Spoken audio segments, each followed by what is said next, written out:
Bonjour et bienvenue dans cette revue des quotidiens du 28 septembre 2024. Les obligations en dollars du Sénégal chutent. Le marché des eurobonds réagit négativement. Première conséquence négative sur les marchés financiers. Note Vox Populi. Après des révélations sur la dette et le déficit budgétaire, le Sénégal fait trembler les investisseurs étrangers. Mentionne le quotidien Le Peuple. Situation économique du pays. Maquillage des comptes publics. Walfadjri quotidien affiche en une. Ça craint pour la signature du Sénégal. Rewmi quotidien de son côté souligne les conséquences de la sortie du Premier ministre Ousmane Sonko, conséquences d'une communication gouvernementale dans le pays et à l'international, nous dit l'exclusif. Implication du ministre des Finances dans le carnage financier de l'ancien régime. Bougane dans l'As quotidien exige la démission de Cheikh Diba. État des finances, Cheikh Diba et Oulimata Sarr au cœur du faux. Écrit Direct News. Relatif toujours sur la sortie du gouvernement sur l'état des finances publiques, l'APR prépare la riposte, selon Seydou Gueye, leur porte-parole. Dans des propos rapportés par l'I Quotidien, c'est notre devoir de rendre compte devant les Sénégalais suite à l'interdiction de son rassemblement par le préfet de Dakar. A-t-elle, dans grand panel, Sud Quotidien et l'Info Quotidien dénonce une dictature populiste dont la Tribune a-t-elle déplore le prétexte ridicule de cette interdiction qui est la proximité du couloir du bus BRT.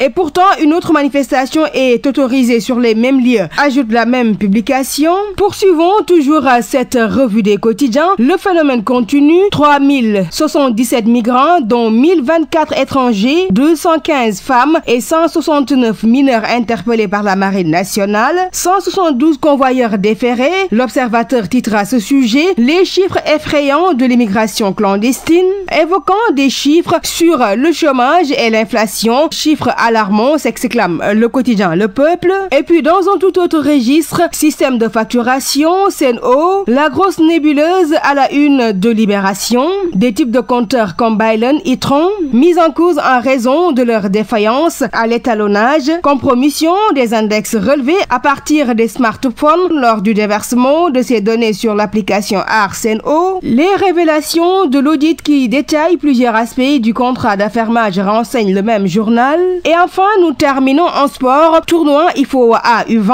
Finale aujourd'hui à 16h. Le quotidien sportif Record barre à une. Les Lionceaux pour le back-to-back à l'international. Tirage au sort de la Ligue des champions féminines. Le Galatasaray de Malado Diallo dans le groupe des vice-championnes d'Europe. C'était tout pour la revue des quotidiens. Merci de l'avoir suivi et très bonne lecture.